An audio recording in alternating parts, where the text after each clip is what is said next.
वन्दे देवमुमापतिं सुरगुरुं वन्दे जगत्कारणं वन्दे पन्नगभूषणं मृगधरं वन्दे पशूनां पतिं वन्दे सूर्यशशाङ्कवह्निनयनं वन्दे मुकुन्दप्रियं वन्दे भक्तजनाश्रयं च वरदं वन्दे शिवं शङ्करम्। रामो राजमणिः सदा विजयते रामं रमेशं भजे रामेणाभिहता निशाचरचमू रामाय तस्मै नमः। रामान्नास्ति परायणं परतरं रामस्य दासोऽस्म्यहं रामे चित्तलयः सदा भवतु मे भो राम मामुद्धर। भक्तार्तिनाशनपराय गणेश्वराय सर्वेश्वराय शुभदाय सुरेश्वराय विद्याधराय विकटाय च वामनाय भक्तप्रसन्नवरदाय नमो नमस्ते। उद्भवस्थितिसंहारकारिणीं क्लेशहारिणीं सर्वश्रेयस्करीं सीतां नतोऽहं रामवल्लभाम्। पूजन्तं राम रामेति मधुरं मधुराक्षरम् आरुह्य कविता शाखां वन्दे वाल्मीकिकोकिलम्। भवानी शङ्करौ वन्दे श्रद्धा विश्वासरूपिणौ याभ्यां विना न पश्यन्ति सिद्धाः स्वान्तस्थमीश्वरम्।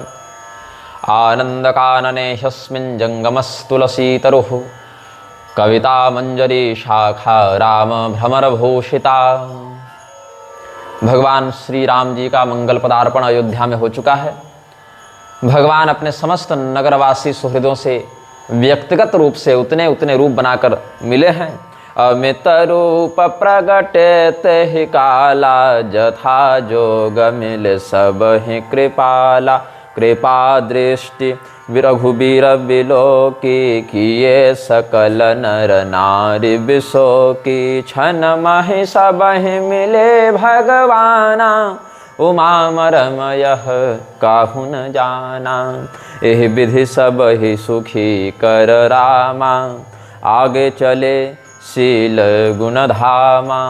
आगे चले शील गुण धामा। सर्वानेवं समाश्वास्य राघवोग्रे ससारः। सभी लोगों से भेंट मुलाकात करके भगवान आगे बढ़े हैं। अब अपनी माताओं से भगवान के पुनः भेंट होने का पुनर्मिलन का वर्णन गोस्वामी जी करते हैं। कौसल्याद्या मातरस्ता राम दर्शन कांक्षया प्रेमातुरा यथा धावन वत्स्यम वीक्षस्म धेनवः। जिस प्रकार से कोई गाय कोई धेनु अपने बछड़े से दीर्घकाल तक दूर रहे और अचानक से उस बछड़े को देखकर उसके हृदय में उस गाय के मन में वात्सल्य का प्रवाह उमड़ने लगे और वो गाय अपने उस बछड़े की ओर अत्यंत शीघ्रता से दौड़ पड़े, वैसे ही भगवती कौशल्या जी, भगवती सुमित्रा जी, भगवती कैकेयी जी भगवान श्री राम लक्ष्मण की ओर, भगवती जानकी जी की ओर दौड़ पड़े हैं।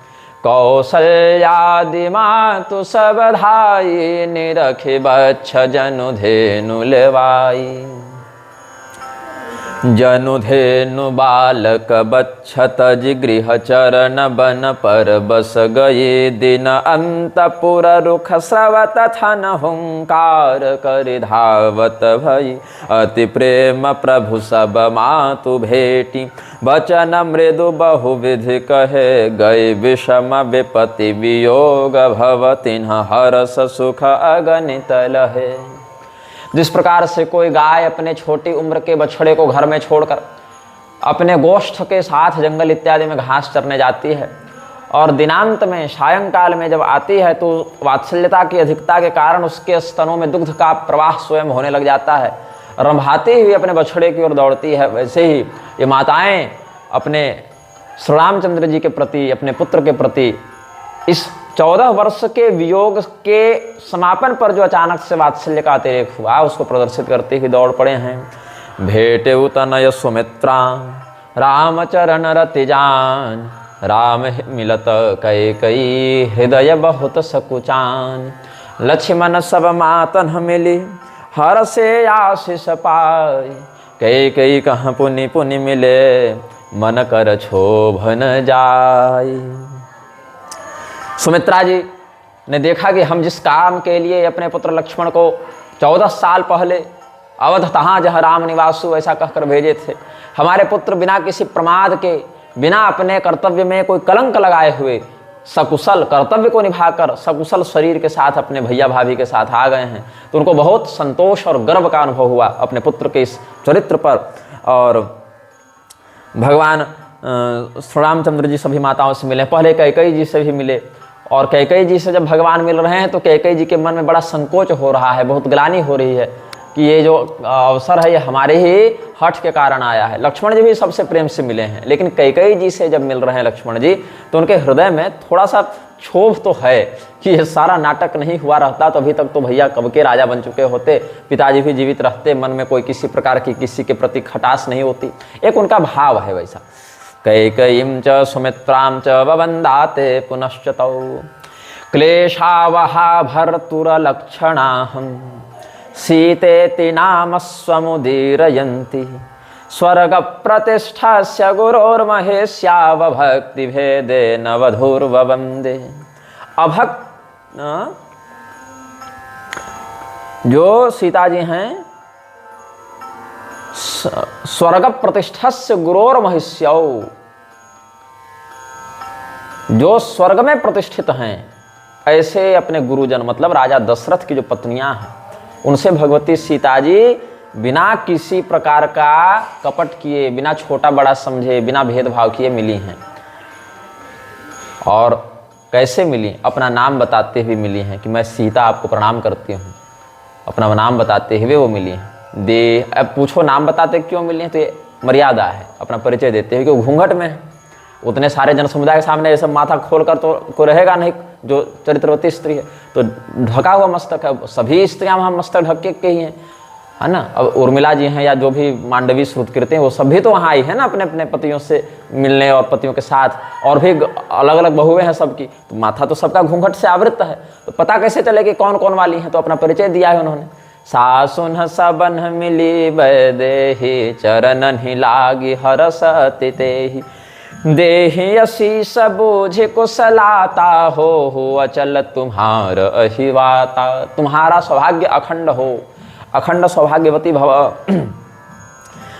तुम्हारे जो पति श्री रामचंद्र जी हैं, तुम्हारे जो देवर लक्ष्मण जी हैं, वो इतने बड़े बड़े राक्षसों से युद्ध करने के बाद भी विजयी हो गए और उनके ऊपर किसी प्रकार का स्थायी दुष्प्रभाव नहीं हुआ, कोई क्षति नहीं हुई। हे सीते, यह तुम्हारे सदाचरण का प्रताप है, तुम्हारे पातिव्रत का प्रताप है। उत्तिष्ठ वत्से ननुसानुजोसौ वृत्तेन भर्ता शुचिना तवैव कृच्छं महत्तीर्ण एते प्रियार्हां तामोचतुस्ते प्रियमप्यमिथ्या।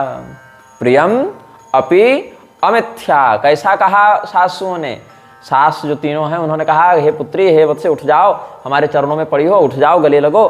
तुम्हारे इतने सुंदर चरित्र, इतने सुंदर व्रत नियम से, तुम्हारे तपस्या सदाचरण के प्रभाव से ही तुम्हारे पति और देवर पर कोई आँच कभी नहीं आई। और ये जो वचन है इसमें कोई चापलूसी नहीं, कोई अतिशयोक्ति नहीं, यह सत्य है और यह प्रिय है। फिर भगवान के प्रति सब लोग अपने अभिवादन को, अपने भावना को व्यक्त करते हैं। अभी मंगल समय है, मंगल के समय में नेत्रों से आंसू गिरना शायद अच्छा न माना जाए, इसीलिए अपने प्रेम को हृदय में दबा कर रख रही हैं। भावना बहुत अधिक है लेकिन रो नहीं पा रही हैं, क्योंकि अब सौभाग्यवती स्त्रियों का ऐसा रुदन उचित नहीं माना जाएगा। अब राम लक्ष्मण जी, भरत जी, शत्रुघ्न जी तो खूब एक दूसरे से गले मिलकर रो लिए हैं, लेकिन मंगल जानी नयन जल लो कहीं। तो सोने के दीपक में, स्वर्ण दीप में गौघृत का दीपक जलाकर भगवान की मंगल आरती उतारी है, मंगल गान किया है सभी लोगों ने। कनक थार आरती उतारही बार बार प्रभु गात निहारही नाना भाति निछावर करही परमानंद हरस उर भरही। फिर भगवान को गले लगा लेती हैं। कौशल्या जी बार बार भगवान को सहलाती हुई, गले लगाते हुए सोचती हैं कि मेरा पुत्र इतना कोमल, इतना सुकुमार, इतना इसका शरीर एकदम छुओ तो लगे मखमल को छू रहे हैं। वह तो एक लौकिक उपमा हो गई, भगवान का शरीर तो और कोमल है, मतलब एक बात बहुत कोमल है। तो रावण जैसे कठोर निशाचर जो कैलाश पर्वत को उठा रहा है, जो दिक्पालों को बंदी बनाकर उनसे इच्छा अनुसार सेवा ले रहा है, ऐसे दुर्दांत क्रूरकर्मा राक्षस को ऐसे सुकुमार शरीर वाले हमारे पुत्र ने कैसे मार दिया। हृदय विचारति बारहि बारा, कवन भांति लंकापति मारा। अति सुकुमार जुगल मम बारे, निशिचर सुभट महाबल भारे। हमारे ये दोनों बच्चे राम लक्ष्मण तो कितने सुकुमार हैं, कितने कोमल हैं। इनका शरीर उन बड़े बड़े राक्षसों का सामना करने के लिए कैसे तैयार हुआ होगा। ऐसा आरती कर रही हैं और भगवान को देख देख कर सोच रही हैं। कभी गले लगाती हैं तब सोचती हैं, कभी आरती करती हैं तब सोचती हैं। दीपं स्वर्णमये पात्रे, सत्योपाख्यान में सूत जी कहते हैं, दीपं स्वर्णमये पात्रे गोघृतेन समन्वितं, सीतया सहितं रामं नीराजयति सन्मुखे। पश्यन्त्योऽपि पुनश्चाम्बाः पश्यन्ति रघुनन्दनौ, परामृशान्ति मृदुलौ जघ्नतु रावणं कथम्। लक्ष्मण अरु सीता सहित, जैसे लोगों को भ्रम हुआ था ना, असंभवालंकार में कहते हैं कि ये इतना छोटा सा कोमल सा हमारा 6 साल का कन्हैया कैसे गोवर्धन पर्वत उठा लेगा। को वेद गोप शिशुक शैलम उत्पाटयेदिति, यहाँ पर असंभवालंकार का वर्णन करते हुए टीकाकार लिखते हैं, असंभवोर्थम निष्पत्ते असंभाव्यत्व वर्णनम, को वेद शिशु गोप शिशुक शैलम उत्पाटयेदिति। ये छोटा सा गोप बालक हमारा कृष्ण कन्हैया 6 साल का बालक इतना सुकुमार इतना कोमल कैसे उतना बड़ा गोवर्धन उठाएगा। असंभावना है, ऐसी तो संभावना हो नहीं सकती, लेकिन फिर भी भगवान ने किया तो असंभाव्य अलंकार हो गया। वैसे यहाँ पर कह रहे हैं कि पराम विषमति मृदो जघ्नतु रावणम कथम, अति सुकुमार जुगल मम बारे, निशिचर सुभट महाबल भारे, कैसे हो गया।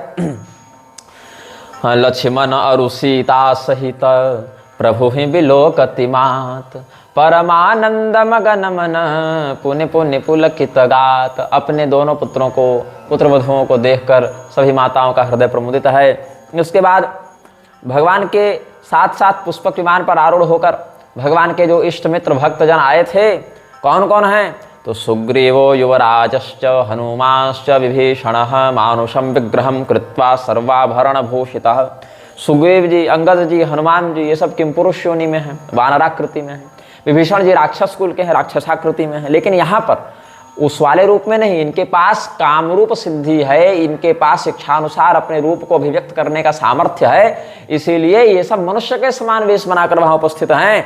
और क्या करते हैं, मानुषम विग्रहम कृत्वा सर्वाभरण भूषितः भरतस्य गुणोदार्य सौजन्यानि स्तवन्ति च। भरत जी का कैसा चरित्र है, कैसा उनका प्रेम है, कैसी विनम्रता है, कैसा भगवान के प्रति समर्पण है, कैसा अतिथियों के प्रति सद्भाव है, ये सब बोल बोलकर वो सब जितने भी भगवान के दल से उधर किष्किंधा वाले के लंका वाले आए हैं, वो सब भरत जी की प्रशंसा करते हैं। लंकापति कपीस नल नीला, जामवंत अंगद शुभशीला, हनुमदादि सब बानर वीरा, धरे मनोहर मनुज शरीरा, भरत स्नेहशील व्रत नेमा, सादर बर सब बर नहीं अति प्रेमा। और जितने भी नगरवासी हैं उनका भी स्वभाव अयोध्या वालों का बड़ा अच्छा। तो वहाँ पर जो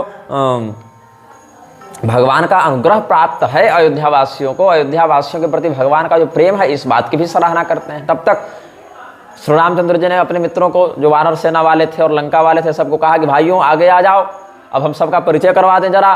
तो सबसे पहले ये हमारे गुरु जी से मिलो, ये हमारे कुलगुरु, हमारे भगवान स्वरूप गुरुदेव जी हैं, गुरु वशिष्ठ कुल पूज्य हमारे, इन्हीं कृपा दनुजरन हमारे, इन्हीं की कृपा आशीर्वाद हमारे ऊपर है। ये हमारे कुलगुरु वशिष्ठ जी साक्षात ब्रह्मा जी के पुत्र, द्वितीय ब्रह्मा के समान हमारे कुल के मार्गदर्शक संरक्षक पहले, बहुत पहले से हैं। इन्हीं की कृपा से हमने राक्षसों पर विजय प्राप्त की है।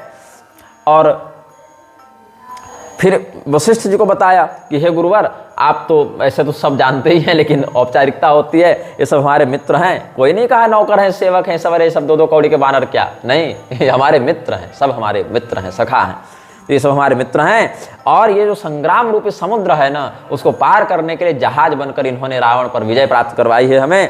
तो इन्होंने मतलब क्या और कहें, हमारे लिए अपने प्राणों तक का मोह त्याग दिया, हमारे लिए अपनी जान देने के लिए तैयार हो गए। तो एक प्रकार से कहें तो भरत से भी अधिक ये हमें प्रिय है। यहाँ भरत जी की निंदा करने का भाव नहीं है, ये दिखाने का भाव है कि भगवान विभीषण जी से, हनुमान जी से, जामवंत, अंगद, सुग्रीव जी से कितना प्रेम करते हैं। ये एक शैली है बताने की। इसमें भरत जी की निंदा नहीं कर रहे हैं कि भरत से भी अधिक प्रिय कैसे हो गए, ऐसा नहीं है। एक कहने का भाव होता है कि ऐसा नहीं कि केवल भरत जी से हम प्रेम करते हैं, अरे हम तो इनसे और भी अधिक प्रेम करते हैं। ये एक भगवान की उदारता है, एक वक्तृत्व शैली की कुशलता है। अथाहु यद्राजपुत्रः सुग्रीव प्रमुखान सखीन वशिष्ठस्य गुरोरस्य पादयोः प्रणमन्तु च। तो भगवान ने जब गुरुदेव का परिचय करवाया तो सभी वानर, भालू और राक्षस राज विभीषण ये सब गुरु वशिष्ठ जी के चरणों में नतमस्तक हो गए। मुनि पद लाग हो सकल सिखाए, और इधर बताए कि ए सब सखा सुनहु मुनि मेरे, भय समर सागर कह बेरे, एते चमत्कृते प्राणोत्सर्जने सुतराम क्षमा, सखायो में मुने भुवन प्लवास समर सागरे। और भगवान के ऐसे सुंदर शील सद्भाव से दोनों पक्षों को बड़ा हर्ष हुआ। तब तक कौशल्या जी के चरणों में फिर से भगवान प्रणाम करते हैं। कौशल्याघ्र युगम तैश्च प्रणतम सखिभिर्मुदा आशीषा योजयामास राम माता यशस्विनी। भगवान बताए कि अब गुरु जी से मिल लिए, अब पिताजी तो खैर स्वर्गस्थ हो गए हैं, तो माता जी हैं फिर हमारी, ये हमारी माता कौशल्या जी हुई। भगवान ने फिर अपनी माँ को प्रणाम किया। भगवान के पीछे पीछे भगवान के जितने मित्रगण, सखा, वानर, भालू, राक्षस, सब माता कौशल्या को प्रणाम कर रहे हैं। कौशल्या के चरणन ही पुनितिन्ह नाय उमाथ, आशीष दिन हरस तुम्ह प्रिय मम जिमि रघुनाथ। तो सुग्रीव जी को, हनुमान जी को, विभीषण जी को, अंगद जी को और जामवंत जी को, ये सब जो भी नल नील ये सब हैं, उन सबको कौशल्या जी ने कहा कि हे पुत्रों, हे बालकों, जैसे मेरे लिए राम हैं वैसे तुम लोग सब हो। ऐसा नहीं कि रही मेरे सगे बेटे हैं तो हमको ज़्यादा प्रेम है, हम जितना प्रेम राम जी से करते हैं उतना ही प्रेम तुम सबसे करते हैं, सब तुम लोग हमारे पुत्र हो। कितना सुंदर चरित्र यहाँ वर्णित करते हैं गोस्वामी जी। हाँ, तुम लोग सब दीर्घायु हो, तुम्हारा सब घर परिवार बढ़िया सकुशल बना रहे, तुम्हारी यश कीर्ति कभी क्षीण न हो। कौशल्याघ्र युगम तैश्च प्रणतम सखिभिर्मुदा आशीषा योजयामास राम माता यशस्विनी।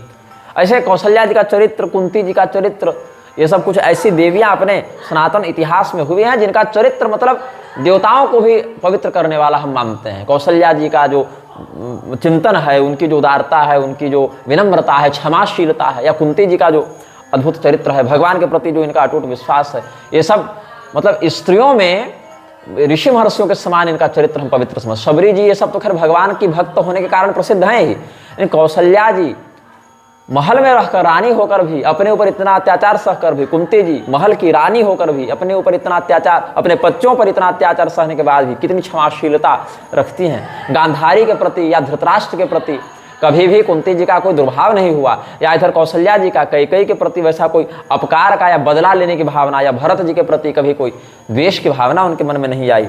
सुमन वृष्टि नभ संकुल भवन चले सुख कंद, चढ़े अटार न देखहीं नगर नारी नर वृंद। अब भगवान अपने महल की ओर चले हैं तो रास्ता तो देना पड़ेगा, आप सब लोग रास्ते में खड़े रहेंगे, रोड जाम हो जाएगा, तो कैसे भगवान अपने घर तक जाएंगे। तो इसीलिए सभी लोग मार्ग को छोड़कर और अपने अपने घरों में घुसकर अटारी पर चढ़ गए और वहाँ से भगवान के ऊपर फूल बरसाने लगे। और साथ साथ आकाश में जो देवता ये सब लीला देख रहे हैं, वो देवता भी आकाश से पुष्प वृष्टि कर रहे हैं। पुष्प वृष्टिया नभो व्याप्तम, और इस पूरे फूलों की बारिश से पूरा आकाश ही मानो ढक गया। ऊपर से स्त्रियां जो महल के छतों पर और अटारियों पर है, वहां से स्त्रियां फूल बरसा रही हैं, अंतरिक्ष से अप्सराएं बरसा रही हैं, स्वर्ग से देवी देवता फूल बरसा रहे हैं। पुष्प वृष्टिया नभो व्याप्तम प्रतस्थे रघुनंदन हरम्यस्था ललनारामं पश्यन्ति श्रीधरं प्रभुं। सुमन वृष्टि नभ संकुल भवन चले सुख कंद, चढ़े अटारिन देखहीं नगर नारी वर वृंद। कंचन कलश विचित्र समारे, सब ही धरे सजी निज निज द्वारे। यहाँ हारे लिख दिए शायद, द्वारे होगा। बंधन बार पताका केतु, सबन ही बनाए मंगल हेतु। वाल्मीकि जी क्या लिखते हैं इसमें? ततो ह्यभ्युच्छ्रवन् पौराः पताकाश्च गृहे गृहे, सेचिता पृथ्वी कृत्स्ना हिम शीते न वारिणा। ततोऽभ्यवाकिरश्चान्ये लाजैः पुष्पैश्च सर्वतः, शोभितानि च वेश्मानि सूर्यस्योदनं प्रति। स्रग्धाम मुक्त पुष्पैश्च सुवर्णैः पंचवर्णकैः, वादका वादयामासुरवाद्यानि विविधानि च। घर घर में ध्वज पताका ये सब फहरा दिए गए, पृथ्वी को ठंडे और सुगंधित जल से सींच दिया गया ताकि धूल न उड़े। पूरा एकदम पानी का बढ़िया मंगलमय सुगंधित शीतल छिड़काव कर दिया गया और ऊपर से फूल और लाजा की बारिश होने लगी।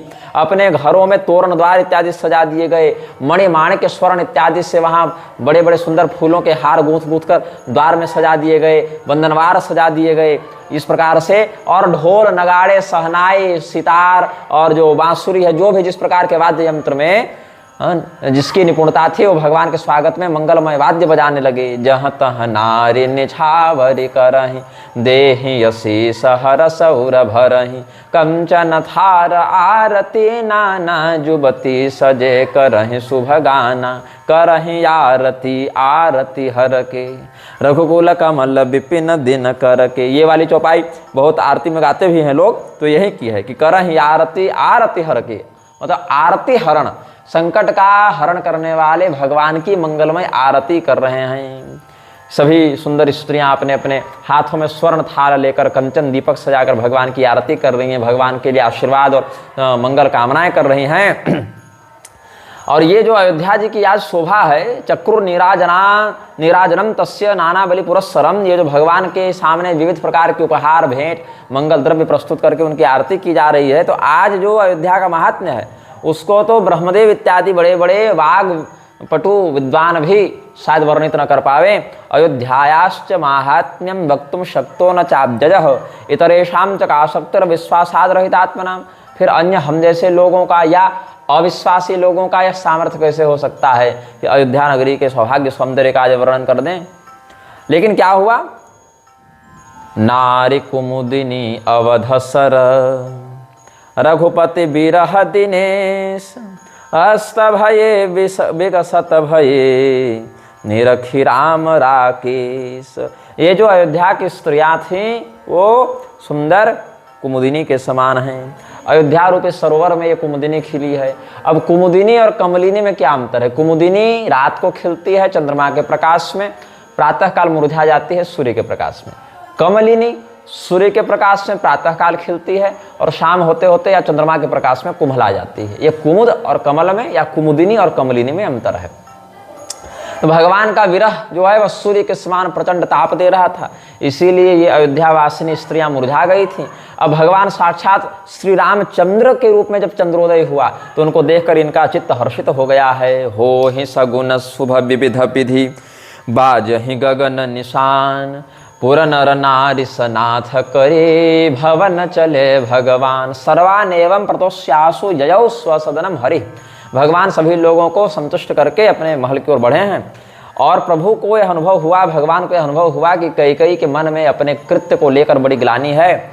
बहुत उनको चिंता है कि कैसे एक ही घर में साथ में रहना है। अब जब जब देखेंगे पुरानी बातें याद आएंगी। तो भगवान पहले उन्हीं के घर में गए ताकि उनके मन को सांत्वना मिले। और क्या कहते हैं भगवान? वशिष्ठ रामायण का ये श्लोक यहाँ पर टीकाकार उद्धृत करते हैं। वन भुवि तनु मात्र त्राण माज्ञापितम में, वन भुवि तनु मात्र प्राण माज्ञापितम में सकल भुवन भार स्थापितो वत्समूर्ध्नि तदिह सुकरतायामावयोस्तर्कितायां मयि पतति गरीया नम्बते पक्षपातः। बताइए कितना सुंदर भगवान का भाव है। आप लोग भी इस भाव का श्रवण करें जरा इधर। प्रभु जानी कैकेयी लजानी प्रथमता सुगृह गए भवानी ताहि प्रबोध बहुत सुख दीन्हा भुनि निज भवन गवन हरि किन्हा। भगवान जब अयोध्या गए हैं, सब मंगल गीत सब बज गया, अपने महल में अब जा रहे हैं, तो भगवान सोचे अब इतना बड़ा महल है, पहले किस कमरे में घुसे। तो उनको यह अनुभव हुआ कि कैकेयी जी के महल में पहले जाना चाहिए, क्योंकि कैकेयी जी अपने पूर्व कृत्य को याद करके बहुत ग्लानि में है। तो कैकेयी जी के घर में भगवान पहले गए और उनको बहुत सांत्वना दिया। और यहाँ पर एक बड़ा सुंदर श्लोक वशिष्ठ रामायण से उद्धृत किया गया है। वन भुवि तनु मात्र त्राण माज्ञापितम में सकल भुवन भार स्थापितो वत्समूर्ध्नि तदिह सुकरतायामावयोस्तर्कितायां मयि पतति गरीयानम्बते पक्षपातः। कहते हैं यहाँ पर कि जंगल में आपने हमको भेज दिया आपने मुझे जंगल में भेज दिया और केवल हमारे ही शरीर की रक्षा का मेरे ऊपर भार रहा, मतलब हल्का काम हमको दिया आपने। और भरत के ऊपर आपने, जो आपका छोटा सा बालक वत्स है भरत, उसके ऊपर पूरी पृथ्वी का भार रख दिया। तो मतलब ज्यादा परिश्रम भरत से करवाए, हमको तो कोई परिश्रम ही नहीं करना पड़ा। हमको अधिक से अधिक क्या करना पड़ेगा कि राक्षस आएंगे अपने शरीर की रक्षा करने, इतना ही ना। तो इस प्रकार से देखें तो 14 वर्ष तो हम बड़े आनंद से रहे, हमको कोई जिम्मेदारी नहीं, कोई टेंशन नहीं, आज की भाषा में कहें कोई किसी प्रकार का तनाव नहीं, किसी प्रकार की चिंता नहीं, कार्यभार नहीं। लेकिन भरत को तो बहुत भार आपने दे दिया कि भरत बेचारे राज्य भी चक्रवर्ती राज्य संभालने, पूरी पृथ्वी का वो सब उनको देखना है हिसाब किताब, अकेले हम लोग भी सहायता के लिए कोई नहीं। इस प्रकार से तो आप तो मेरे ही प्रति अधिक कृपा करती हैं हे कैकेयी मैया, आप तो मेरे ऊपर बड़ा अनुग्रह करती हैं कि मेरे ऊपर से 14 साल के लिए सारा भार ही हटाकर हमको निश्चिंत कर दिया आपने। ये भाव है भगवान का। और आजकल का कोई व्यक्ति घर के बंटवारे में भाई भाई का माथा काट दे, बताओ। मंदिरे प्रतियाते तू नैजम श्री रघुनंदने पौरा नार्यस्तथा चान्य संप्रापुस्सम बुद्धय। भगवान अपने घर में पहुंच गए तो सभी नगरवासी भी बहुत प्रसन्नता से अपने अपने घर में चले गए और प्रतीक्षा कर रहे हैं भगवान का राज्याभिषेक कब होगा। तो वशिष्ठ जी तब तक अपने मंत्रिमंडल की बैठक बुलाते हैं कि आज सुघरी सुदिन शुभदाई, आज सुघरी दिन शुभदाई, आज ही अच्छा दिन है, आज ही अच्छा मुहूर्त भी दिख रहा है हमको। तो हमारी तो यह इच्छा है कि भगवान का राज्याभिषेक अब कर दिया जाए, अविलंब कर दिया जाए। तो आप लोग सब जो मंत्रीगण हैं, जो प्रजाजन के गणमान्य लोग हैं, वो अपना अपना मंतव्य हमको बताइए। हमारा तो यह भाव है, हमने बता दिया। तो सब द्विज देहु हरसि अनुशासन, रामचंद्र बैठहि सिंहासन, मुनि वशिष्ठ के वचन सुहाये, सुनत सकल विप्रन अति भाई। तो हे ब्राह्मणों, हे मंत्रियों, हे आचार्यों, आप सब अपना अगर यह अनुग्रह प्रदान करें या सम्मति प्रदान करें तो हम भगवान के राज्याभिषेक की फिर उद्घोषणा करवा कर तैयारी प्रारंभ करवाएं। आप लोग इस विषय में अपना आशीर्वचन प्रदान करें। तो सभी ब्राह्मणों ने, मंत्रियों ने एक स्वर से कहा कि बिल्कुल गुरुदेव, आप जो बात कह रहे हैं वो बात हम सबको अनुकूल है, कोई कहीं विरोध नहीं, सब एक मत से हम आपका समर्थन करते हैं। अब आप आदेश करें हम लोग को कैसे कैसे क्या क्या करना है। तो अब मुनिवर विलंब न की जय, महाराज कह तिलक करी जय, भद्रासनोपवेशार्थम मनुजानीत भूसुराः, रामस्य सुमुहूर्तेद्य यूयमित्याह देशिकः। तो सभी लोग भगवान वशिष्ठ जी का ऐसा वचन सुनकर कहते हैं कि अब विलंब नहीं, अब मुनिवर विलंब नहीं की जय, महाराज कहूँ तिलक करी जय। श्रुत्वा मौनिम गिरम सर्वे, मौनिम गिरम मतलब मुनि की वाणी को सुनकर सब लोग बोले विलंबस्वेति माँ वदन, माँ विलंबस्व, अब विलंब न किया जाए।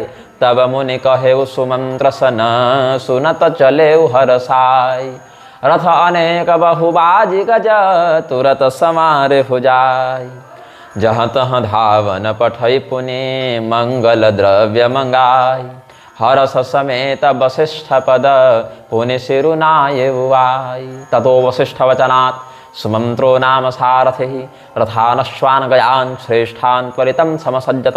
तो मंत्री जी कौन, मंत्रिमंडल बहुत बड़ा, लेकिन सबसे अधिक कार्यभार किनके ऊपर था, अभी सुमंत्र जी के ऊपर था। सुमंत्र जी को कहा गया कि आप अपने राजोचित मर्यादा का जो निर्वहन करते आए हैं उसी अनुरूप राज्याभिषेक की तैयारी कर दीजिए। तो सुंदर रथ, हाथी, घोड़े, ये सबको तैयार कर दिया गया जुलूस के लिए, विजयोत्सव के लिए। सेवकों को जिसका जैसा विभाग था, जैसा जिसका काम था, उसको कह दिया गया भाई तुम मंगल तिलक के लिए चंदन घिसना प्रारंभ करो, तुम फूल माला तैयार करने लगो, तुम तीर्थों के जल का प्रबंध करने लगो, तुम और आचार्यों को जाकर विधिपूर्वक निमंत्रण लेकर आओ, तुम इधर भोजन भंडारे वालों को देख लो, सब मिठाई पकवान ये सब की तैयारी करने लगो। तो ये जितने भी सेवक थे, जिसका जो जो काम था, जिस जिस विभाग में जिसकी बहाली थी, कोई साफ सफाई में लग गया, कोई ऐसे, तो भगवान के आगमन में ही सब आधी तैयारी हो चुकी थी, फिर भी राज्याभिषेक विशेष के लिए अलग से तैयारी हो रही है। और गुरु वशिष्ठ को हर काम की आकर सूचना दी जाती थी, गुरुदेव ये काम हो गया, ऐसा हमने किया है, सही किया है, नहीं तो बताइए इसमें क्या सुधार करना है। तो सब गुरु वशिष्ठ के निरीक्षण में सुमंत्र जी सब करवाते जाते थे, गुरुदेव ये काम हो गया, इसमें कोई बदलाव करनी है तो बता दीजिए, ये सब अच्छा तो लग रहा है। तो क्योंकि रोज रोज थोड़े होगा राज्याभिषेक राम जी का। तो अयोध्या नगरम रम्ये नाना रत्नैश्च शोभितम, तदा खेचरवाद्यानि नेदुः कुसुम वृष्टि भी। भगवान का मंगल राज्याभिषेक होने वाला है तो देवता भी आकाश में नगाड़े बजाने लगे। जब पहले ये हो रहा था यही सब प्रबंध, तो देवताओं को बहुत तनाव अनुभव हो रहा था कि कैसे रावण मरेगा, कैसे ये सब खरदूषण, कुंभकर्ण, मेघनाद से हम लोग को छुटकारा मिलेगा। अब देवता वास्तविक हर्ष से फूल भी बरसा रहे हैं, नगाड़े भी पीट रहे हैं। तो फिर शत्रुघ्न जी को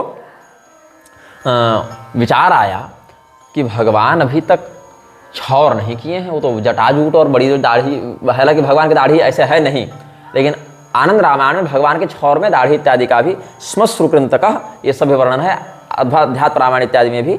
तथा शत्रुघ्न वचनान निपुण श्मश्रुकृन्तकः, ऐसे भगवान के जो स्वरूप हैं उनको नित्य किशोरावस्था में ही वर्णित किया जाता है। 16 साल की अवस्था के बाद भगवान का विग्रह शारीरिक परिवर्तन को धारण नहीं करता है, लेकिन जो नियम है लगाने का छुरा इत्यादि, उसके लिए शत्रुघ्न जी ने बढ़िया सुंदर सुंदर जो आचरण वाले नाई थे, नापित है ना, नापितों को बुला लिया। भरत जी ने बुला लिया, शत्रुघ्न जी ने बुला लिया, और भगवान का जटा जो है उसको जो राजोचित मर्यादा से व्यवस्थित करना था उसको व्यवस्थित कर दी गई। ये सब छौर इत्यादि की क्रिया हो गई। फिर भगवान अपने भाइयों के साथ स्नान करते हैं। ततः शत्रुघ्न वचनान निपुण श्मश्रुकृन्तकः, श्मश्रुकृन्तक शब्द आया, इसलिए हमने दाढ़ी वाली बात बताई, दाढ़ी मूछ वाला कोच श्मश्रु ये सब का आता है ना वर्णन। संभाराश्चाभिषेकार्थ मानीता राघवस्य ही पूर्वं तो भरते स्नाते लक्ष्मणे च महात्मने सुग्रीवे वानरेन्द्रे च राक्षसेन्द्रे विभीषणे।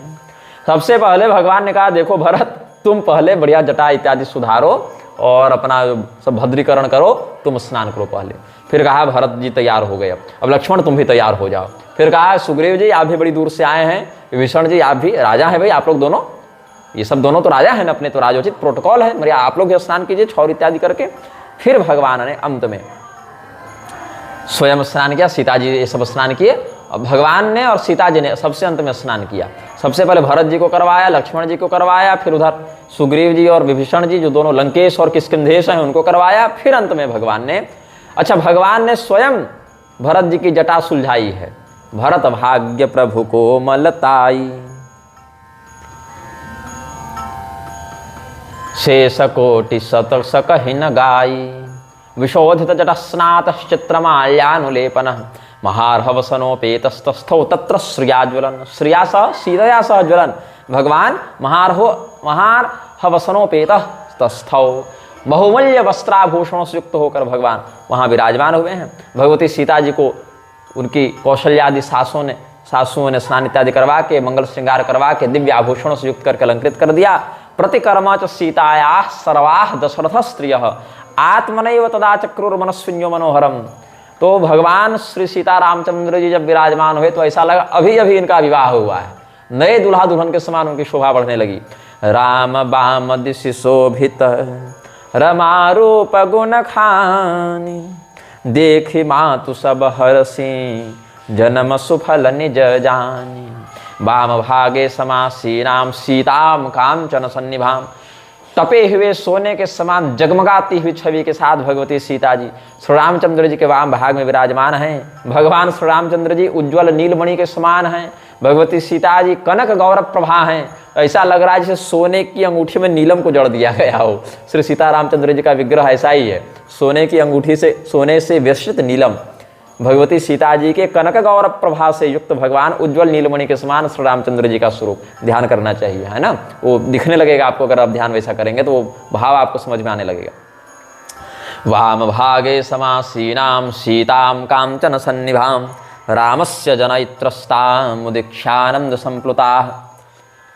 भगवती सीता जी को इस प्रकार से सकुशल देखकर, श्री रामचंद्र जी के साथ सकुशल युक्त देखकर भगवती कौशल्या, भगवती सुमित्रा, भगवती कैकेयी सबको बड़ा हर्ष हुआ। इनको हर्षित देखकर समस्त पुरजनों को हर्षित होने का अनुभव हुआ। तब क्या हुआ, सुनु खगे सते ही अवसर ब्रह्मा शिव मुनि वृंद चढ़े विमान आये सब सुर देखन सुख कंद उमया सहितो देव शंकरो रघुनंदन सर्वदेव गणैर युक्तो दृष्ट्वा हर्षमुपागतः। भगवान श्री रामचंद्र जी का दर्शन करने के लिए महादेव जी चले हैं, ब्रह्मा जी चले हैं, देवराजेंद्र चले हैं, अन्यान्य समस्त देवी देवता इनके पीछे पीछे चले हैं। इसके बाद अच्छा वेद इत्यादि भी आए हैं यहाँ पर, जिनका वर्णन आगे किया जाएगा। तब तक वशिष्ठ जी बोले अब राज्याभिषेक वाला जो सिंहासन है उसको लाया जाए। अभी तो ऐसे ही बैठे हुए हैं बड़े आसन पर, अब एक ही आसन थोड़ी है, राजा का महल है, चक्रवर्ती नरेश का महल है, ऐसे राजा के यहाँ तो बहुत से सैकड़ों आसन हैं, अच्छे सिंहासन, लेकिन जो राजा का सिंहासन है, राज सिंहासन है, उसको मंगाइए। और दिव्य सिंहासन को मंगाया गया। सभी ब्राह्मणों ने कहा कि भगवान हे रामचंद्र जी, अब आपके राज्याभिषेक का समय है, अब आप अपने राज सिंहासन पर बैठिए, वहीं पर आपका मंगल तिलक किया जाएगा। भगवान सभी ब्राह्मणों को प्रणाम करते हैं और अपने आसन पर विराजमान होते हैं। रामं रत्नमये पीठे ससीतं सन्निवेशयत् वसिष्ठो वामदेवश्च जाबालिर्गौतमस्तथा वाल्मीकिश्च तथा चक्रुस्तर्वे रामाभिषेचनम् कुशाग्रे तुलसी युक्त पुण्यगन्धजलैर्मुदा अभ्यसंचन रघुश्रेष्ठं वासवं वसवो यथा। जिस प्रकार से वसुगण मिलकर इंद्र का अभिषेक करते हैं, वैसे ही अष्ट वसु मिलकर करते हैं इंद्र का अभिषेक। वैसे वशिष्ठ, वामदेव, जाबाली, गौतम, वाल्मीकि, ये सब बड़े बड़े, भरद्वाज, अगस्त्य आदि बड़े बड़े ऋषि महर्षि, अगस्त्य इत्यादि का तो नाम नहीं है यहाँ पर इस श्लोक में, लेकिन वाल्मीकि रामायण के उत्तरकांड से सिद्ध होता है, अग्नि पुराण से भी सिद्ध होता है कि वहाँ पर अगस्त्य इत्यादि भी उपस्थित थे। ऐसे बड़े बड़े महर्षि अष्ट वसुओं के समान भगवान का मंगल अभिषेक कर रहे हैं। तुलसी से युक्त तीर्थोदक का प्रयोग करके कुशा के अग्रभाग से भगवान पर पहले जल का मार्जन किया गया है। जल से मार्जित करके भगवान को मंगल तिलक गुरु वशिष्ठ ने सबसे पहले किया। वेद मंत्र की ध्वनि से भगवान का मंगल तिलक किया जा रहा है।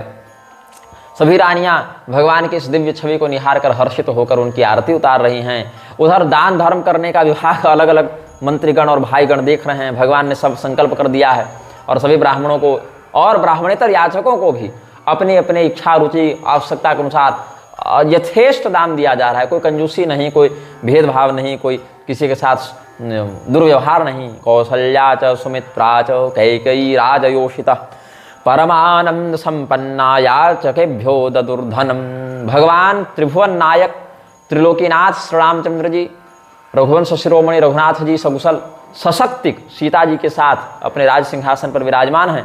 अब देवतागण दुंदुभि बजाकर भगवान की स्तुति करते हैं।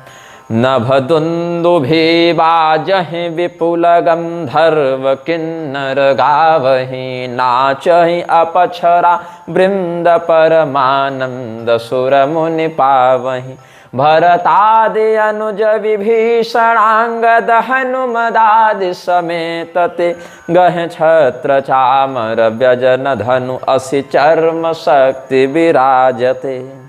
भरत जी, लक्ष्मण जी, शत्रुघ्न जी, विभीषण, हनुमान, अंगद, सुग्रीव, ये सब क्या क्या लिए हैं? तो भरत जी छत्र पकड़े हैं भगवान के पीछे, लक्ष्मण जी चंवर डुला रहे हैं, शत्रुघ्न जी पंखा झल रहे हैं, विभीषण जी धनुष धारण किए हैं और तलवार धारण के अंगद जी, और ढाल धारण के हनुमान जी, और सुग्रीव धारण के शक्ति। अब ढाल तलवार अलग अलग लोग क्यों धारण किए हैं? भाई युद्ध नहीं लड़ना है, एक प्रोटोकॉल है, राजसी मर्यादा है, इसके अनुरूप सब सेवा कर रहे हैं, इसीलिए ऐसा इन्होंने भगवान का व्यूह रचा हुआ है। प्रजगुर्देवकम धर्वान ऋतुश्चाप सरोगणा देवदुंद भयो नेदु पुष्पवृष्टि पपात खात छत्रम च तस्य जग्राह शत्रुघ्नः पांडुरम शुभम सुग्रीव राक्षसेम द्रौ च दधतुः श्वेत चामरे। और ऐसा नहीं है कि केवल यही लोग इतना पकड़े हुए हैं, कई बार सामग्रियां बदल भी लेते हैं। जैसे श्लोक का भाव है तो छत्र शत्रुघ्न जी ने पकड़ा है, और सुग्रीव और विभीषण इन दोनों वानरेंद्र राक्षसेंद्र ने श्वेत रंग का चमर पकड़कर भगवान की सेवा करना प्रारंभ किया है। और यहाँ पर स्तुति करते हैं, नमोस्तु रामाय सशक्तिकाय नीलोत्पल श्यामल कोमलाय किरीटहारांगद भूषणाय सिंहासनस्थाय महाप्रभाय नमोस्तु रामाय सलक्ष्मणाय देव्यै च तस्यै जनकात्मजायै नमोस्तु रुद्रेन्द्रयमानिलेभ्यो नमोस्तु चंद्रार्कमरुद्गणेभ्यः। जितने भी लोग वहाँ बैठे हुए हैं देवतागण, कोई प्रत्यक्ष रूप से आए हैं, कोई ब्राह्मणों के ऋषियों के रूप बनाकर आए हैं, वो सभी देवी देवता, हनुमान जी, अंगद जी, सुग्रीव जी, विभीषण जी, जामवंत जी, ये सब जो हैं, लक्ष्मण जी, भरत जी, शत्रुघ्न जी, ये सब जो भगवान के पार्षद हैं, भगवान के सेवक हैं, भक्त हैं, तो बड़े बड़े देवी देवता और ये सब जो भगवान के पार्षदगण हैं, वो भगवान की स्तुति में क्या कहते हैं?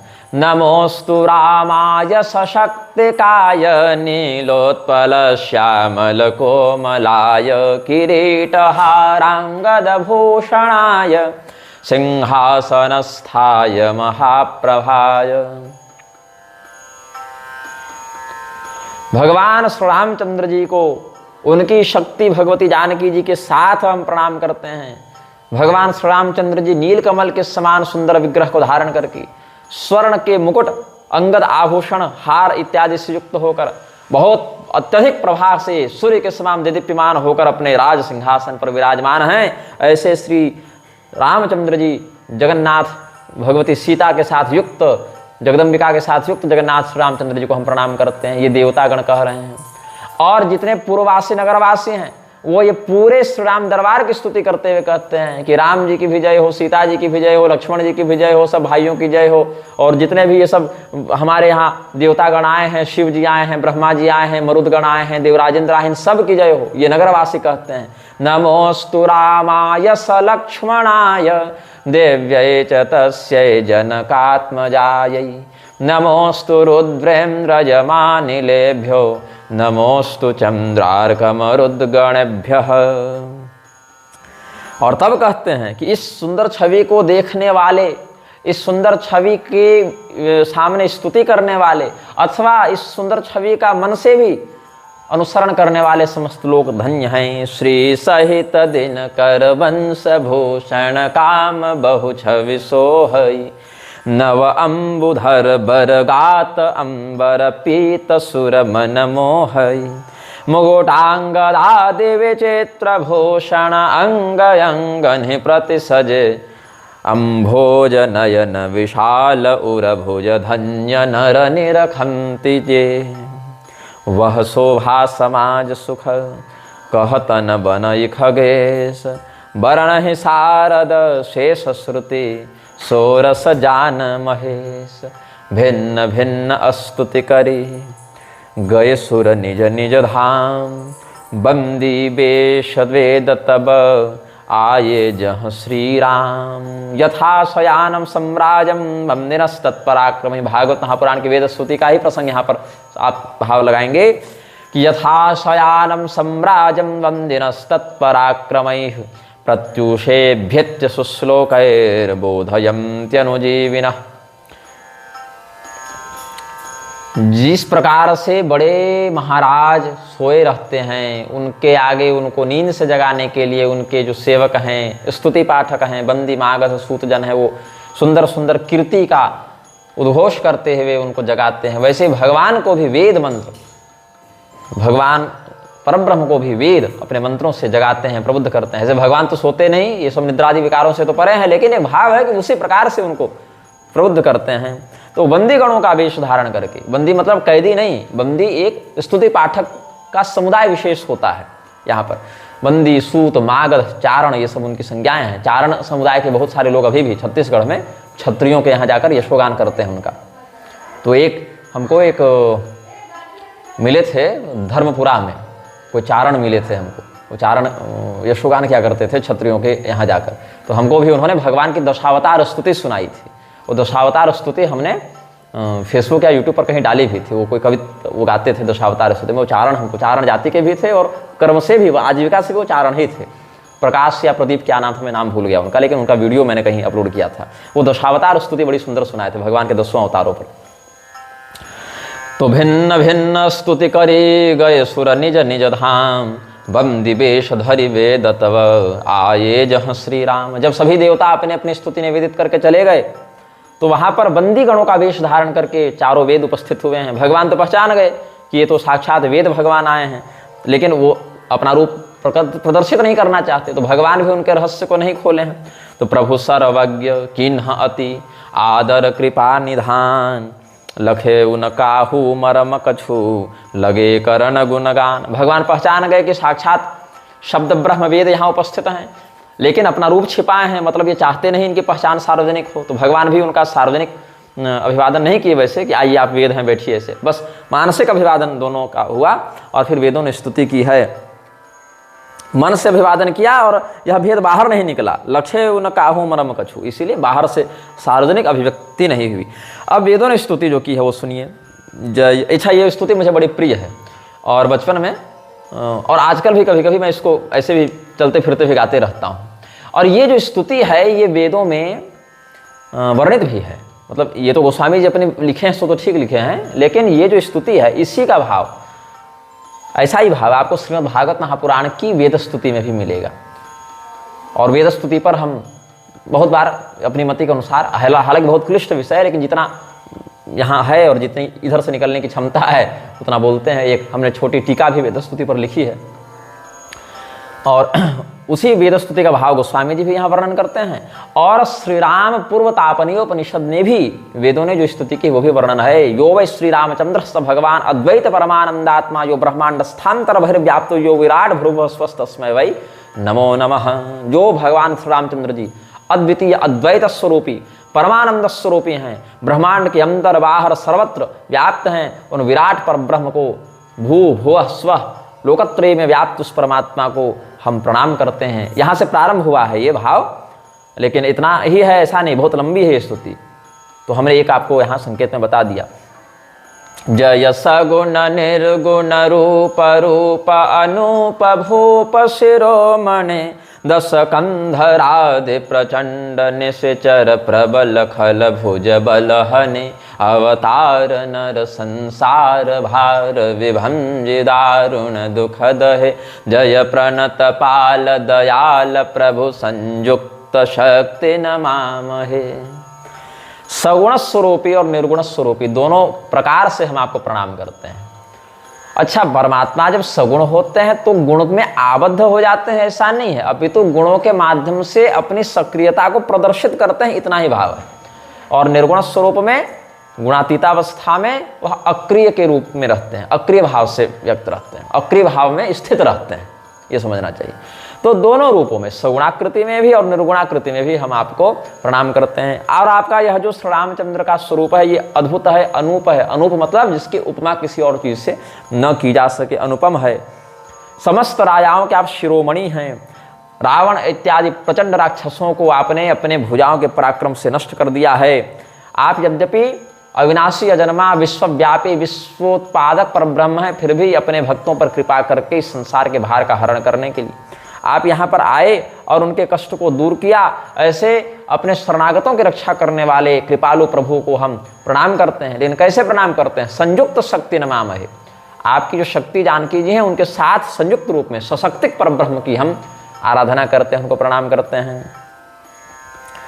तव विषम माया बस सुरासुर नाग नर अग जग हरे भव पंथ भ्रमत अमित दिवस निशिकाल कर्म गुण निभरे जे नाथ कर करुणा बिलोके त्रिविधि दुखते निर्वहे भव खेद छेदन दच्छ हम कहूँ रच्छ राम नमामहे। जितास्स यक्षो रग किन्नरा नरा भ्रमन्ति संसार पथे निरन्तरं त्वन्मायया दुस्तर पारया विभोतरं तितेन्जो भवदंघ्रि संश्रिताः। यही भाव यहाँ पर वर्णित है। आपकी विषम माया, दुर्जया माया, दैवी शेषा गुणमयी मम माया दुरत्यया मामे वये प्रपद्यन्ते माया मेताम तरन्ति। गीता में भी भगवान कहते हैं कि मेरी इस माया से पार जाना बड़ा कठिन है। जो मेरी शरण में रहता है वही इस माया को मेरी कृपा के कारण ही पार कर पाता है, नहीं तो अपनी ओर से कोई संभावना नहीं है उसकी। तो जितने भी देवता हैं, असुर हैं, नाग हैं, नर हैं, और भी जो पक्षी इत्यादि हैं, अग कहते हैं पक्षी को, पक्षी नहीं वृक्ष, क्षमा करें, पक्षी मुख से निकल गया, वृक्ष अग। खग कहते हैं पक्षी को, अग कहते हैं वृक्ष को।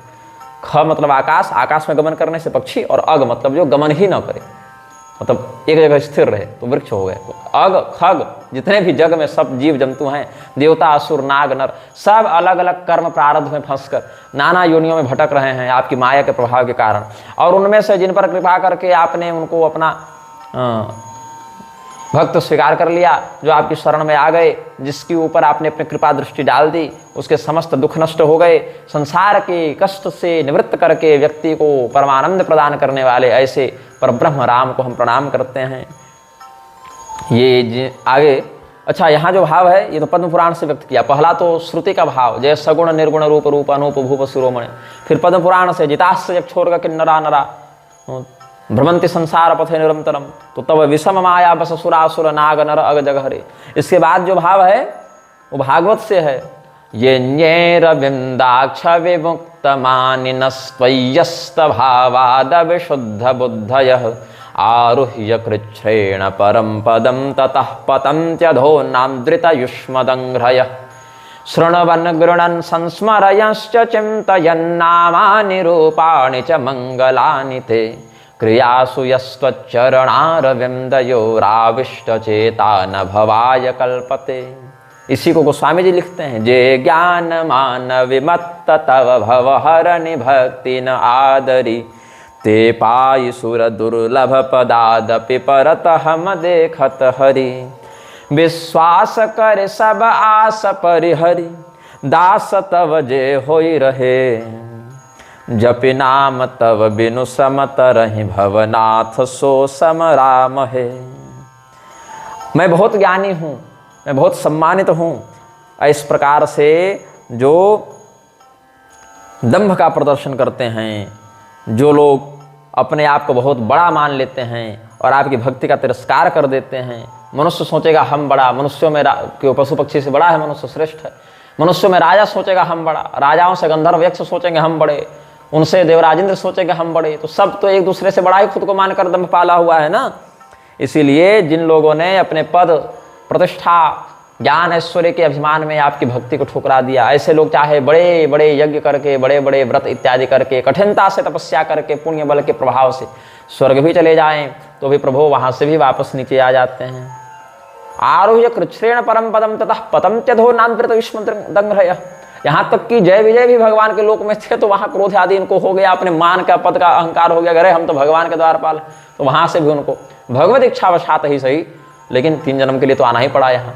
यद्यपि भगवान का अनुग्रह था तो कर्म प्रारब्ध में फंसे नहीं, लेकिन पतन्त्यधः वाला भाव तो उनका स्पष्ट हो गया। यही कारण है कि सब कुछ सब तज तब हरि भज वाला जो भाव संतजन कहते हैं, तो भगवान नाम पर, भगवत चरणास रविंद पर आश्रित होकर विश्वास करके, क्योंकि विश्वास से ही भगवान की प्राप्ति होती है, अविश्वास से नहीं होती है। संशयात्मा विनश्यति, भगवान कहते हैं संशयात्मा का विनाश होता है। तो भगवान के चरित्र को श्रद्धापूर्वक विश्वासपूर्वक सुनना चाहिए, समझना चाहिए, निष्ठा रखनी चाहिए। और सब छोड़कर जो केवल आप में विश्वास करके आपकी शरण में रहते हैं, उनको बहुत ज़्यादा मेहनत नहीं करनी पड़ती आपके लोक को प्राप्त करने के लिए, उनको आप अत्यंत करुणा से अनायास ही अपना पद दे देते हैं। ऐसे भगवान का हम स्मरण करते हैं। यहाँ है ना, आकारत्रय की बात आती है, अनन्यार्हत्व, अनन्य शरणत्व, अनन्य शेषत्व, या अनन्य योग्यत्व, ये सब भी है। तो भगवान के अलावा हमारा कोई नहीं, भगवान के अलावा हमारी रक्षा कोई नहीं कर सकता, हम भगवान के अलावा किसी और के नहीं हो सकते। इस प्रकार से जो शरणागति की बात होती है, हमारे लिए भगवान के अलावा कोई दूसरा रक्षक हमारा नहीं है। अगर बचाने वाले हैं तो भगवान ही, भगवान के अलावा हमारी रक्षा कोई नहीं करेगा। हमारा सर्वत्र सर्वविध कर्म भगवान के लिए है, उनके अलावा हमारा कोई रक्षक नहीं, भगवान के अतिरिक्त हमारा कोई है नहीं। मतलब इस प्रकार से जो अन्यता है, जिसको आकारत्रय से वैष्णव जन बताते हैं, तो भगवान के इसी भाव को यहाँ पर भक्तों के माध्यम से भगवान के प्रति जो भाव व्यक्त किया जाता है, उसी को कहते हैं विश्वास करि सब आस परिहरि दास तव जे होई रहे जपि नाम तव बिनु श्रमत रहि भवनाथ सो समराम है। समराम है मतलब स्मराम है, स्मरे स्मराव है, स्मराम है वाला भाव है। अब है अध्यात्म रामायण का भाव। यत्पाद पंकज पराग पवित्र गात्रा भागीरथी भव विरंचि मुखान पुनाति अहो कृतार्थास्ति मुनिंद्र गेहिनी यत्पाद संलग्न रजः कणाद्रुतम व्रजांकुशादिशुभरेखि पदम व्यलोकि भ्रमध्वने यद्विपिने चरैश्चरैः।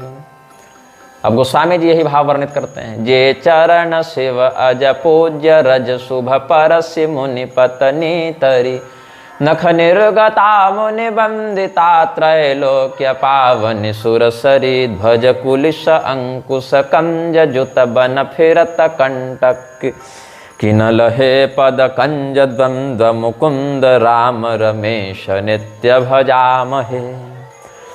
जैसा कि हमने पिछले अनुभागों में बताया था आपको, भगवान श्री रामचंद्र जी के जो दोनों चरणों को हिस्सा में बांट लिया है शिव जी और ब्रह्मा जी ने, कि एक चरण हमारा, एक चरण आपका, एक की सेवा हम करेंगे, एक की सेवा आप करेंगे। तो जो चरण भगवान महादेव जी और भगवान ब्रह्मा जी के द्वारा पूजनीय हैं, जिन चरणों का मंगलमय स्पर्श, जिनके धूल का स्पर्श पाकर गौतम ऋषि की पत्नी अहल्या देवी का शाप विमोचन हो गया, वे उद्धृत हो गई, जिन चरणों के नख से समस्त ऋषियों, देवताओं, मनुष्यों के द्वारा, यहाँ तक कि असुरों के द्वारा भी वंदनीय भगवती गंगा जी निःसृत हुई हैं। ध्वज, वज्र, अंकुश, कुलिस, ये सब जो हैं, वज्र इत्यादि, कमल, जव, ये सबसे मंगल चिन्हों से युक्त जो आपके चरण कमल हैं, वो जंगल में चलते चलते कांटों के चूक जाने से जो क्षत विक्षत हो गए हैं, ऐसे चरण कमलों का हम नित्य ध्यान करते हैं भगवान। अब भागवत महापुराण में एकायनो सौद्विफलस्त्रिमूलश्चतुरसः पंचविधः षडात्मा सप्तत्वगष्टविटपो नवाक्षो दशच्छदि द्विखगो ह्यादि वृक्ष। जो आदि वृक्ष ब्रह्म वृक्ष का यहाँ वर्णन किया गया है। ऊर्ध्वमूलमथ शाखमस्वत्थं प्राहुरव्ययं छन्दांसि यस्य पर्णानि यस्तं वेद स वेदवित् अधश्चोर्ध्वं प्रसृतास्तश्च शाखा गुणप्रवृद्धा विषयप्रवालाः अधश्च मूलान्यं संततानि कर्मानुबन्धीनि मनुष्यलोके। ये सब भाव जो गीता में है, भागवत में है, वही एकायन से लेकर एष एकायनो वेद, ये सब पांचरात्र संहिताओं में कहा जाता है। एकायन शाखा का आश्रय लेकर पांचरात्र श्रुति के माध्यम से पांचरात्र संहिताओं, वैष्णवागमों का प्रवर्तन भगवान नारायण करते हैं। पांचरात्रस्य कृत्स्नस्य वक्ता नारायण स्वयं, इस भाव से कहते हैं। तो वही गोस्वामी जी वर्णन करते हैं। अव्यक्तमूलमनादितरुत्वचारि निगमागम भने षट्कंध शाखा पंचबीस अनेक पर्ण सुमन घने फल जुगल विधि कटु मधुर बेलिय केलि जेहि आश्रित रहे पल्लवत फूलत नवल नित संसार विटपन मामहे। जिसका मूल अव्यक्त है, अव्यक्त यहाँ प्रकृति को कहा गया है, और जो अनादि है, कब से संसार चल रहा है पता नहीं, कब तक चलेगा पता नहीं। चार त्वचाएं हैं, त्वग कितने? चार, निगमागम भने, कितने फल हैं इसमें? फल जुगल विधि कटु मधुर बेली अकेले ही आश्रित रहे। क्या क्या हैं?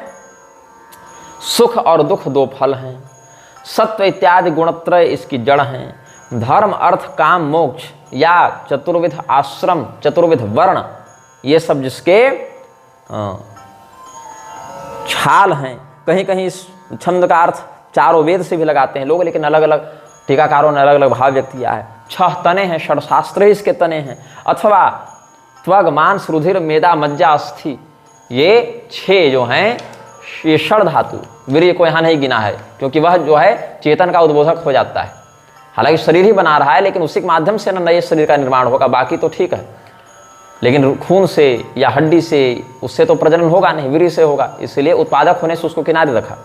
यहाँ पर षड धातुओं का प्रयोग करके कहा गया है कि वही इसके तने हैं, विस्तार करने वाले हैं। मन, बुद्धि, अहंकार और पंच महाभूत, ये सब 8 शाखाएं हैं।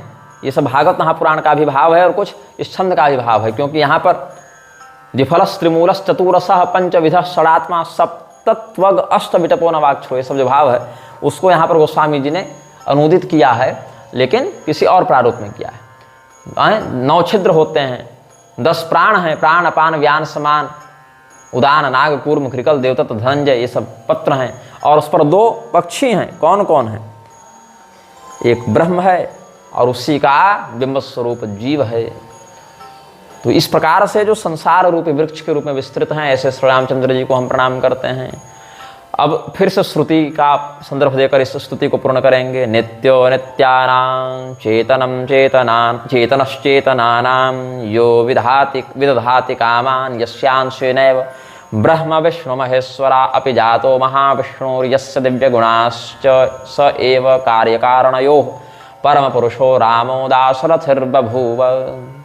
जो नित्य हैं, नित्यों में भी नित्य हैं, चेतनों में भी चैतन्य हैं, जो समस्त कामनाओं का विधान करते हैं, प्रदान करते हैं, त्रिदेवों के जो उत्पादक हैं, वैसे महाविष्णु ही दशरथ जी के पुत्र श्री रामचंद्र जी के रूप में अवतरित हुए हैं। भगवान श्री रामचंद्र जी को यहाँ महाविष्णु के रूप में त्रिदेवोत्पादक बताया गया है। अब लोग प्रश्न करेंगे कि फिर विष्णु भगवान के अवतार कैसे हुए? तो अनेकानेक स्थानों पर जहाँ महाविष्णु शब्द आया है वह विष्णु का उपलक्षण हो जाता है, लेकिन वहाँ सत्व गुणोपेत स्थिति क्रिया विशेष संपादक ब्रह्म की विष्णु संज्ञा हो जाती है।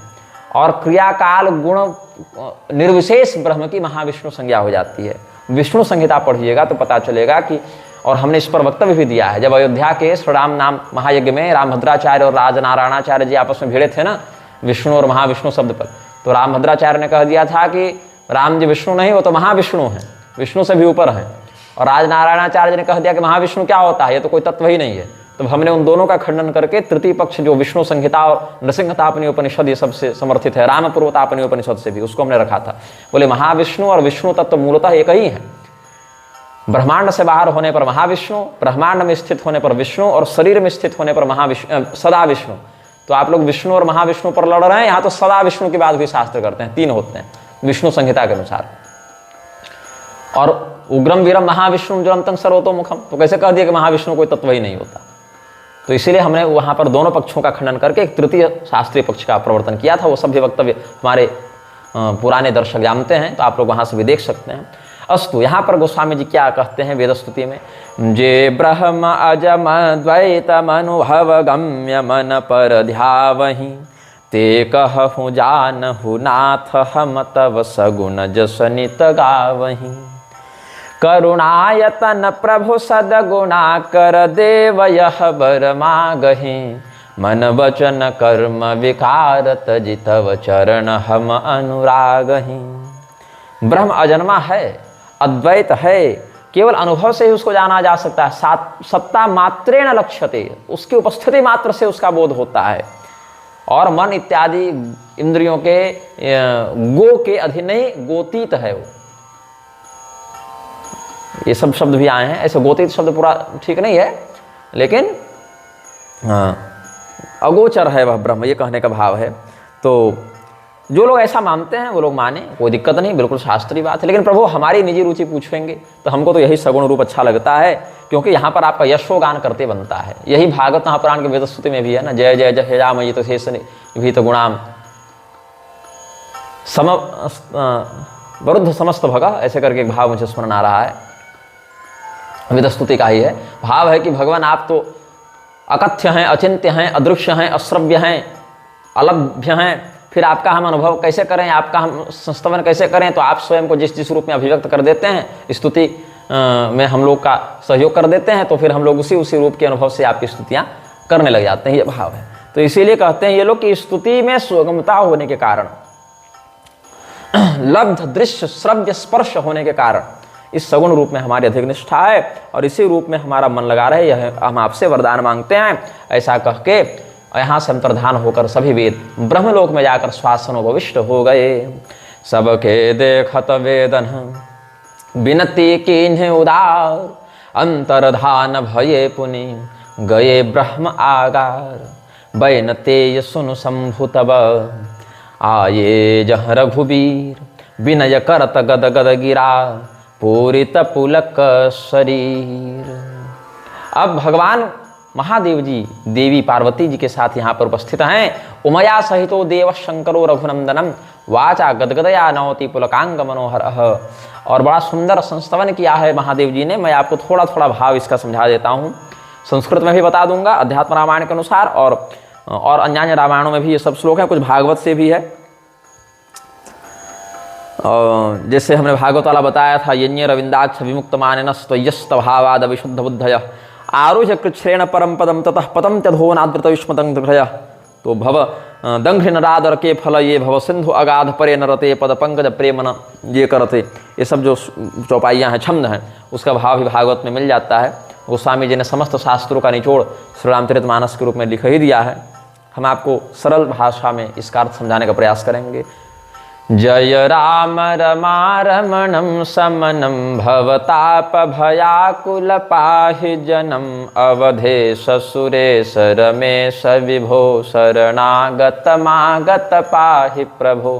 दश शीस विनाशन बीस भुजा कृत दूरि महामहि भूरि रुजा।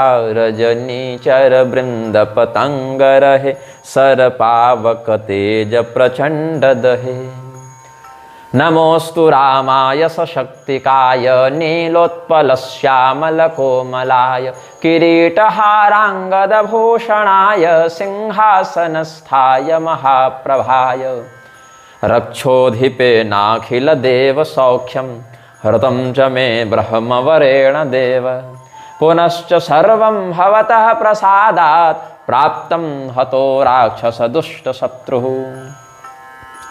हमारे और ब्रह्मा जी के द्वारा दिए गए वरदान को प्राप्त करके जो रावण समस्त देवताओं के ऐश्वर्य और सुख का उपभोग स्वयं कर रहा था और देवताओं को उनके ही लोक से निकाल दिया था, आज देवता जो स्वर्ग में निष्कंटक सुखी हैं आपकी कृपा से हैं और आपके ही पराक्रम से ये जो राक्षस था वो रावण जो था वो मरण को प्राप्त हुआ। तो रक्षोधिपे नाखिल देव सौख्यम हृतं च मे ब्रह्मवरेण देव पुनश्च सर्वं महतः प्रसादात् प्राप्तं हतो राक्षस दुष्ट शत्रु। हृतो भी शब्द हो सकता है, प्राप्तम हृतो राक्षस दुष्ट शत्रु, कि जो हृत था वह प्राप्त हो गया, चुराया गया जो ऐश्वर्य था वह पुनः देवताओं को आपकी कृपा से भवतः प्रसादात् हृतः प्राप्तम, ऐसा भी अर्थ लग सकता है। महिमंडल मंडन चारुतरम धृत सायक चापन शंगवरम मदमोह महाममतारजनि तम पुंज दिवाकर तेज अनि मन जात किरात निपात किए मृगलोक कुभोग सरे नहिए हतिनाथ यनाथ निपाहि हरे विषयावन पावर भूलि परे। कामदेव रूपी भील ने मनुष्यों के हृदय में आघात किया, मनुष्य हिरण के समान हो गया, कामदेव शिकारी के समान हो गया। जैसे जंगल में भील इत्यादि हिरणों का शिकार करते हैं वैसे कामदेव मनुष्यों का शिकार कर रहा है, भोग रूपी बाण मारकर उनके चित्त को प्रमथित कर दिया है। इसलिए हे प्रभु आप उन अनाथों की रक्षा कीजिए। स्वांशेन लोकम सकलम विधाय विभर्षि तत्त्वं तदधः फणीश्वरः विभर्षि तत्त्वं तदधः फणीश्वरः खले कृतांतम स्वजने विनीतम सामोपगीतम मनसा प्रतीतम। भगवान का स्वभाव कैसा है? खले कृतांतम स्वजने विनीतम। ये श्री रामचंद्र जी की आदर्श मर्यादा है। भगवान की आदर्श मर्यादा ये नहीं कि शत्रु मर जावे तो जी जी जी उसके नाम के आगे लगाने लग जाओ। शत्रु मर गया, शत्रुता समाप्त, उसका अंतिम संस्कार ठीक है, विधिवत करवा दिया, लेकिन जो दुष्ट है उसके साथ कठोर व्यवहार करना ही श्री रामचंद्र जी की मर्यादा है। खले कृतांतम, दुष्ट के लिए यमराज के समान, और स्वजने विनीतम, सज्जनों के पास, स्वजनों के पास विनम्रता स्नेह के साथ,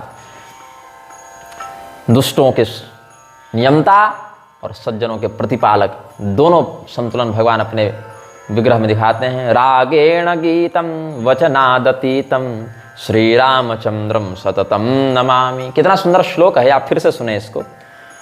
सामवेद के द्वारा जिनकी स्तुति होती है, ऐसे भी वेदानाम सामवेदोस्मि भगवान कई हैं, तो सामवेद के द्वारा जिनकी स्तुति की जाती है, भक्तजन बड़े अनुराग से जिनका संस्तवन करते हैं, लेकिन ऐसा नहीं कि संस्तवन करते हैं तो यथार्थ पूरा बोलने में समर्थ हो जाते हैं, क्योंकि आप वाणी से अतीत हैं। यद वाचान अभ्युदितम येन वागभ्युद्यते तदेव ब्रह्मत्वं विद्धि नेदम यदिदम उपासते। वचनात् अतीतम, वचन से आपको नहीं वर्णित किया जा सकता, वो तो जितना जो अनुभव करता है उतना बोल देता है। ऐसे श्री रामचंद्र जी को हम प्रणाम करते हैं, जो दुष्टों के लिए यमराज हैं और अपने स्वजनों के लिए विनम्र हैं। सामवेद जिनकी स्तुति करता है, योगी जन मन से जिनका ध्यान करते हैं, भक्त जन अनुराग से जिनका गीत गाते हैं, लेकिन फिर भी जो वाणी से अतीत हैं, ऐसे श्री रामचंद्र जी को प्रणाम करते हैं।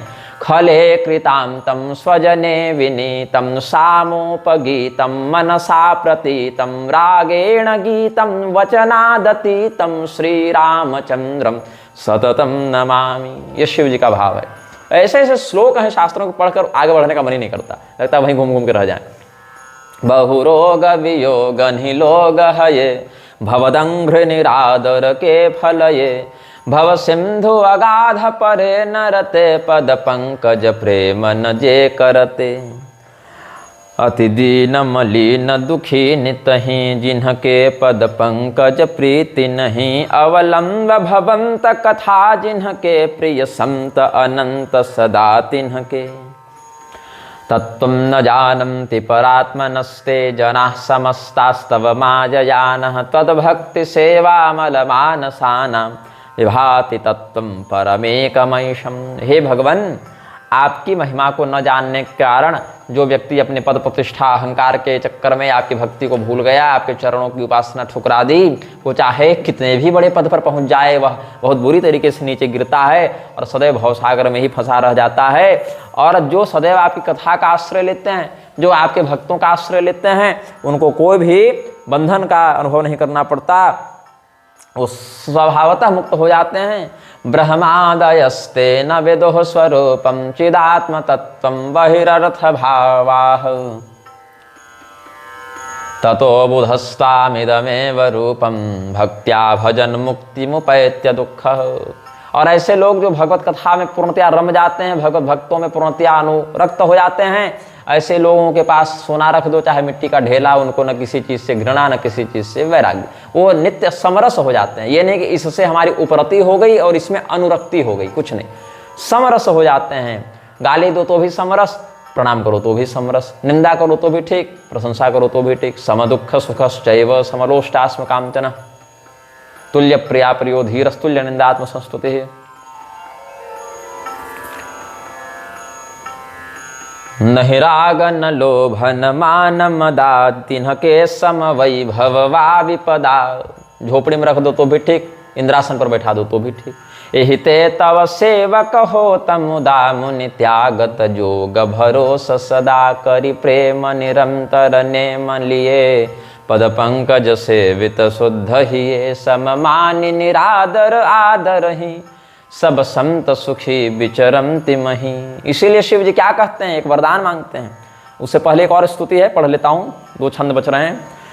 मुनि मानस पंकज भृंग भजे रघुबीर महारण धीर अजय तव नाम जपामि नमामि हरि भव रोग महागद मान अरि गुणशील कृपा परमायतनम प्रणमामि निरंतर श्रीरमणम रघुनंदन निकंदन द्वंद्व घनम महिपाल विलोकय दीन जनम। आजकल बहुत से ऐसे उच्छृंखल वैष्णव हो गए हैं जो शिव जी की बड़ी निंदा करते हैं, शिव जी को देखकर प्रणाम नहीं करना चाहते, अनन्यता खंडित हो जाएगी कहते हैं। लेकिन अपने सामने कोई दूसरा मनुष्य दिख जावे ऊर्ध्वपुंड लगाए हुए या वैष्णव संप्रदाय से दीक्षा ले, उसको तुरंत कहेंगे दंडवत स्वामी जी। अपने वैष्णव तिलक लगाए गुरु जी को कहेंगे दंडवत महाराज, गुरु जी आचार्य माम भी जानी या तो अपने गुरु जी को वैष्णव मानेंगे, उनको प्रणाम करेंगे, लेकिन शिव जी का तिरस्कार करेंगे, शिव जी की बड़ी निंदा करेंगे। अरे भाई, तुम्हारे गुरु जी का नाम शास्त्रों में वैष्णव के रूप में है कि नहीं, ये तो संदेह का विषय हो सकता है, लेकिन शिव जी को तो शास्त्र परम वैष्णव बताते हैं, इसमें कोई संदेह नहीं।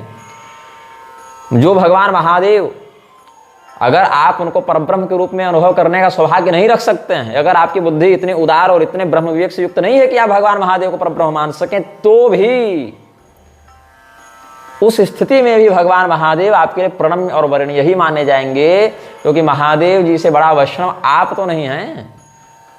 भगवान महादेव जो भगवान विष्णु का चरणों तक सदैव गंगा जी के रूप में अपने मस्तक पर धारण करते हैं, भगवान के नाम से कभी उनकी जिह्वा अलग नहीं होती, वो उनसे बड़े वैष्णव आप हो गए। तो जिस प्रकार से आप अपने गुरु भाई और गुरुजनों का सम्मान करते हैं वैष्णव होने मात्र से, तो शास्त्रों में जो परम वैष्णव है महादेव जी, वो कितने अधिक सम्माननीय होंगे आपके लिए।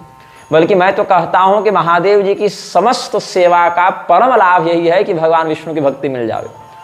भगवान महादेव जी जिस पर अत्यधिक प्रसन्न हो जाते हैं, उसको भगवान विष्णु की भक्ति दे देते हैं, उसको अधिकारी जानते हैं, हाँ ये सही है, भगवान की भक्ति इसी को मिलनी चाहिए।